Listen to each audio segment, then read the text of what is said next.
Hello everyone, how are you. So the students, आज मैं आपके सामने लेकर आया हूँ दोबारा एमपी बोर्ड का chapter next chapter 4 and the chapter 4 is it's all about dream children और रेवेरी। आज का जो हमारा चैप्टर है वो है ड्रीम चिल्ड्रन और रेवेरी। स्टार्ट करने के पहले मैं आपको बता दूं, ड्रीम चिल्ड्रन माने सपने में दिखाई देने वाले बच्चे एंड रेवेरी का मतलब होता है दिवा स्वप्न। मीन्स दिन में जो हम सपने देखते हैं उसको हम बोलते हैं रेवेरी। इसका जो राइटर है वो राइटर है that is Charles lamb. Charles lamb ने इसको लिखा है और एक ऑटोबायोग्राफिकल स्टाइल में लिखा गया है। ऐसा माना जाता है कि चार्ल्स लैम्ब की ऑटोबायोग्राफी का एक पार्ट है। So let's see what is there in the chapter. Chapter में क्या है? चैप्टर में पहले मैं आपको बता दूं, मोटे तौर पर इसमें जो कैरेक्टर्स दिखाई देते हैं वो एक तो चार्ल्स लैम्ब खुद ही है जो अपने खुद के बारे में बता रहा है। चार्ल्स लैम्ब फिर बताता है अपने भाई के बारे में जिसका कि नाम है जॉन लैम्ब। जॉन लैम्ब के बाद इसकी जो दादी है ग्रैंड मदर है field. Field is a name of grand mother. उसके बाद इसके जो दोनों बच्चे हैं वो है एलिस और जोन्स। एलिस इसकी डॉटर है और जो जोन्स है वो इसका लड़का है। अब स्टोरी स्टार्ट हम करते हैं। फ्रेंड्स, देखो क्या होता है, जैसे हम अपने पूर्वजों से या हमारे ग्रैंड पेरेंट्स से, ग्रेट ग्रैंड पेरेंट्स से हम अपने पहले की स्टोरी सुनते हैं और हमें बड़ा अच्छा लगता है सुनने में। और ऐसे ही यहाँ पर होता है। यहाँ पर क्या है, जो चार्ल्स लैम्ब है वो अपने बच्चों को स्टोरी सुना रहा है। किसकी स्टोरी सुना रहा है? अपने पूर्वजों की, अपने दादी के बारे में बता रहा है, मतलब बच्चों की ग्रेट ग्रैंड मदर के बारे में बता रहा है। तो यहाँ पर वो बताता है कि दादी, उसकी जो दादी थी वो दादी एक नॉर्थ फ्लॉक जो कि सदर्न इंग्लैंड का एक पार्ट है, वो वहाँ रहा करती थी। जो दादी का जो मकान था, जिस मकान में दादी रह रही है, वो मकान लगभग 100 गुना ज़्यादा बड़ा था किससे, जहाँ चार्ल्स लैम्ब और उसके बच्चे रह रहे थे। और असल में वो मकान दादी का खुद का भी नहीं था। दादी उसकी केयर टेकर थी। उसका जो लैंडलॉर्ड था वो पास के शहर में शिफ्ट हो गया था और केयर टेकर दादी को बना गया था। लेकिन दादी वहां पर उसी तरीके से रहती थी। She was living just like the landlord. वो पूरे उस मकान का, हवेली का अच्छी तरह से ध्यान रखती थी। वहाँ के जो बड़े बड़े गार्डन से, एप्पल के, लीची के, इन सब का वो बहुत ध्यान रखती थी। और साथ साथ में वो एक बहुत अच्छी ऑनेस्ट केयर टेकर भी थी। इस मकान के बारे में कहा जाता है कि इसका जो मकान मालिक था उसे यहाँ पर जो चिमनी थी वो चिमनी वुड की थी, लकड़ी की चिमनी थी। उसको उसे चेंज करा के टाइल्स लगवा ली, उसमें मार्बल लगवा लिए। उस टाइम मार्बल और टाइल्स का प्रचलन बहुत था, तो उसने उसको टाइल्स से बना दिए, जिसके कारण उस पुरानी चिमनी पर जो कुछ लोगों के फोटो लगे हुए थे, ऐसा माना जाता है कि वो फोटो जिन लोगों के लगे हुए थे वे लोग नाराज हो गए उस घर में। हेलो। अब देखिए क्या होता है, चार्ल्स लैम्ब बोलता है कि इतना बड़े मकान में दादी रहती है। वो दादी के बारे में अपने बच्चों को बताता है। उसके बच्चे को एलिस एंड जोन्स। उनको बताता है कि जब दादी यंग थी तो वो बहुत चार्मिंग और अट्रैक्टिव थी and she was a very good dancer. बहुत अच्छी डांसर हुआ करती थी, लेकिन उनको कैंसर हो गया और कैंसर ने उसको तोड़ दिया और दादी एक दिन झुकती हुई चली गई और शी वॉज नो मोर। अब उसके जो फ्यूनरल में लोग आए, उसके फ्यूनरल में दूर दूर से लोग आए। कुछ ग्रामीण लोग थे, रस्टिक्स थे, अर्बन्स थे, रिच थे, पुअर थे, सारे लोग वहाँ पर आए और ये लोग वहाँ पर आकर उन्होंने उसके फ्यूनरल में शामिल हुए।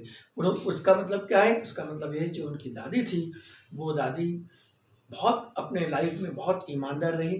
साथ साथ में उसने पूरे अपनी निष्ठा के साथ उस घर को जमाया। उसका बिहेवियर, उसका नेचर लोगों के साथ बहुत अच्छा था। अब आगे वो बताता है बच्चों को दादी के बारे में। वो बताता है कि दादी सारे बच्चों को बहुत प्यार करती थी। हम दोनों भी अपने गांव से दादी के यहाँ रहने जाया करते थे। गर्मियों की छुट्टियों में दादी हमारा बड़ा स्वागत किया करती थी। लेकिन उसने कहा कि मुझे एक बात से बड़ा डर लगता था, जिस बड़े हवेली में दादी रहा करती थी वहाँ पर वो एक बड़े कमरे में जहाँ सोती थी, वहाँ पर उसकी दादी को रोज रात में 2 छोटे छोटे भूतों के बच्चे दिखाई देते थे। The ghost were there, the children of the ghost. और वे ऊपर से उड़ते हुए आते थे, जीने की जो रेलिंग थी वहाँ से ऊपर नीचे करते रहते थे। लेकिन दादी बोलती थी मुझे उनसे बिल्कुल डर नहीं लगता है, I never afraid of them. लेकिन लैम्प जब भी वहाँ पर जाता था, चार्ल्स लैम्प, वो बहुत डरता था। वो उस कमरे में नहीं सोता था, वो पास वाले कमरे में सो जाता था। साथ साथ में वो ये भी बोलता था कि जो दादी हैं, दादी हिम्मती हैं, मैं नहीं हूँ, इसलिए मुझे डर लगता है। साथ में वो पूरे एप्पल और चेरी और जितने भी फलों के वहाँ पर बड़े बड़े गार्डन्स थे उनके बारे में बताता है। वहाँ पर जो बड़े बड़े एक्वेरियम, फिशिंग पूल थे उनके बारे में बताता है, पूल्स के बारे में बताता है।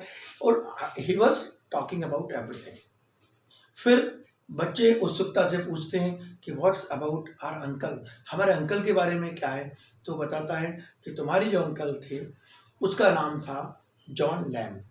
देखिए फ्रेंड्स, अब आप कंफ्यूज मत होइए, जॉन लैम्ब उसका ब्रदर भी है और जॉन उसका डॉटर का नाम भी, उसके लड़के का नाम भी रखा है, सन का नाम भी वहाँ पर जॉन रखा है।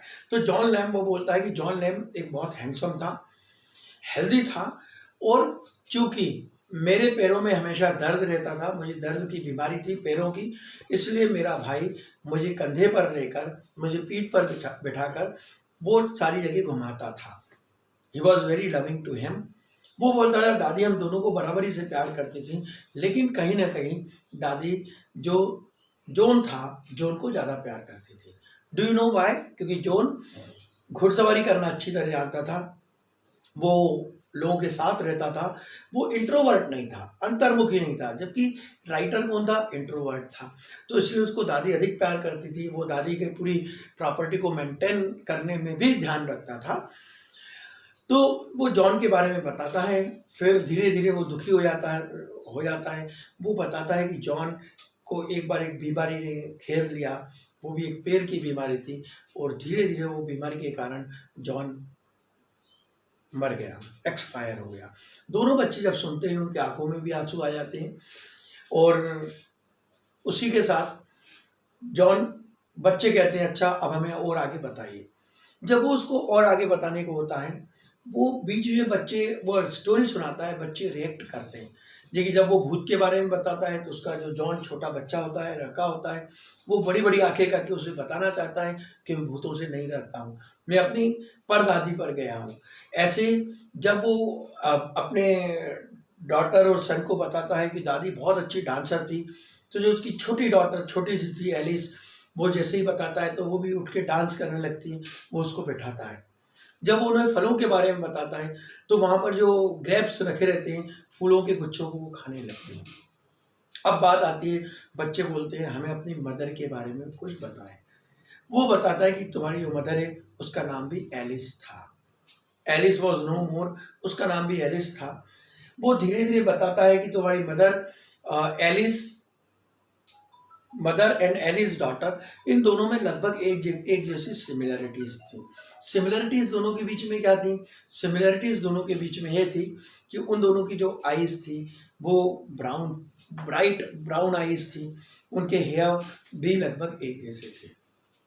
तो ये जब वो सुनाता रहता है, फिर वो आगे बताता है कि हम एक लंबे टाइम तक एक रिलेशनशिप में रहे, लेकिन वो आगे बताता है कि लेकिन फिर भी आपस में हम मैरिज नहीं कर पाए।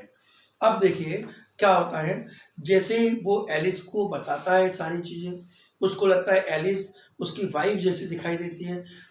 वो बहुत इमोशनल हो जाता है। धीरे धीरे वो देखता है कि एलिस और जोन्स उसकी आंखों से दूर दूर जाने लगते हैं, और वो दूर दूर जाते जाते बोलते हैं, एलिस और जोन्स। देखिए कहानी का टर्निंग पॉइंट यहाँ आता है फ्रेंड्स। जब वो दूर दूर जाने लगते हैं तो एलिस और जोन्स बोलते हैं कि ना तुम हमारे फादर हो, ना हम तुम्हारे बच्चे हैं, और ना हम एलिस के बच्चे हैं।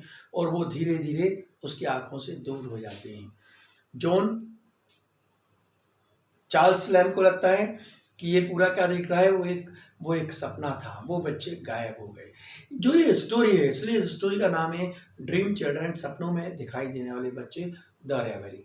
इस चैप्टर में मैं आपको अपनी ओर से कुछ इनपुट्स दे रहा हूँ जो आपको डायरेक्टली इस बुक से में नहीं मिलेगा। इट इज कॉल्ड दैट जो चार्ल्स लैम्ब था, वो चार्ल्स लैम्ब को एक बीमारी थी, उसको एक मानसिक बीमारी थी जिसको हम बोलते हैं सीजोफ्रीनिया। सीजोफ्रीनिया में क्या होता है कि हमें कुछ आवाज़ें सुनाई देती हैं, कई बार हमें कुछ विजुअल्स सुनाई देते हैं और वो हमारे इतने करीब होते हैं हमें लगता है रियल लाइफ है। तो वो ड्रीम चिल्ड्रन उसको इसलिए दिखाई देते हैं, वो मानसिक बीमारी के कारण भी।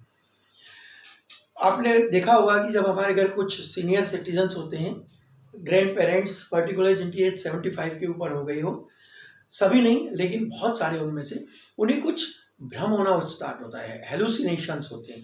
कोई आवाज़ दे रहा है, कोई दरवाज़ा बजा रहा है, कोई डोर बेल बजा रहा है, कोई आकर बैठ गया है, तो इसको बोलते हैं सीजोफ्रीनिया। अब आप कहोगे चार्ल्स लैम्ब को ये सीजोफ्रीनिया क्यों हो गया? उसके कारण, उसके 3 कारण थे। पहला कारण ऐसा माना जाता है कि उसकी सिस्टर जो मैरी थी, वो मैरी के साथ रहता था, सिस्टर के साथ, तो उसकी मैरी को मैडनेस के फिट्स आते थे, उसको पागलपन के दौरे आते थे। तो कहीं ना कहीं उसको मैनेज करने में उसका भी अपना दिमाग उससे अटैच था। दूसरा कारण था कि उसका जो बड़ा ब्रदर था जॉन लैम्ब, जिसको बहुत प्यार करता था, वो जॉन लैम्ब एक्सपायर हो गया, उसके दिमाग पर प्रभाव पड़ा। तीसरा एक और जो प्रभाव पड़ा, वो प्रभाव ये पड़ा कि उसकी जो दादी फील्ड, जिसके वो बहुत करीब था, वो दादी एक्सपायर हुई तो भी उसके जीवन पे प्रभाव पड़ा। और एक और जो प्रभाव पड़ा कि उसकी जो we could say would be wife, girlfriend, जिससे वो कई सालों रिलेशन में रहा और उसकी उससे मैरिज नहीं हो पाई, उसने दूसरे से कर लिया, तो उसके दिमाग पर जो प्रभाव पड़ा जिसके कारण वो दिन में इस प्रकार के सपने देखने लगा। तो फ्रेंड्स, ये हमारा क्या हुआ, ड्रीम चिल्ड्रन राइवरी। अब इसमें कुछ क्वेश्चंस आते हैं, मुझे लगता है यदि आप मेरे को ध्यान से सुन रहे हैं तो आप इन सब क्वेश्चंस के आंसर्स आप लिख सकते हैं, यदि आपकी लैंग्वेज सही हो, आपकी ग्रामर सही हो तो। और ग्रामर को के लिए आप क्या कीजिए, आप यूट्यूब पर जाकर हमारे कुछ वीडियोस देखिए, वहाँ पर ग्रामर फ्री ऑफ कोर्स है, फ्री ऑफ कॉस्ट आपको ग्रामर अवेलेबल है, टेंसेज हैं, मॉडल्स हैं, क्वेश्चन वर्ड्स हैं, वॉइसेस हैं, ये सब आपको फ्री में अवेलेबल है। तो जब आपकी ग्रामर सही होगी आप अपनी ओर से लिख सकते हैं। देखिए अब कुछ क्वेश्चंस के साथ ही, write down the character of grandmother field. whom did grandmother love the most, John Lamb or Charles Lamb? What is the similarity between Alice the daughter and Alice the mother? इसमें इस तरीके के question आएंगे कि tell something about the scene of funeral, जब दादी मरी तो उनके दाह संस्कार में कौन कौन लोग गए, इस तरीके के आपको क्वेश्चंस इसमें आएंगे। ये एक इम्पॉर्टेंट चैप्टर है, इसमें से अक्सर क्वेश्चंस पूछे जाते हैं, तो आप इनको अच्छी तरह से स्टडी कीजिए। मैं आपको सलाह दूंगा कि आप टेक्स्ट बुक में वर्ड टू वर्ड इसको पढ़िए, इसके पीछे जो टफ मीनिंग से आप एक बार वोकैबुलरी पढ़िए, फिर दोबारा आप वीडियो देखिए, एंड बिलीव इन मी, आप 1-2 बार वीडियो देख लेंगे, आपको बहुत ज़्यादा मेहनत करने की ज़रूरत नहीं होगी। But very important is that you to subscribe, like and share our channel. आप हमारे चैनल को सब्सक्राइब कीजिए, क्योंकि यदि आप सब्सक्राइब नहीं करेंगे तो आपको जो रिसेंट अपडेट्स हैं, रिसेंट वीडियोज है लेक्चर के, वो आपको नहीं मिलेंगे। Okay, so that is all the best. This is all about today's video lecture. This is Praveen Chamlikar. Thank you very much. All the best.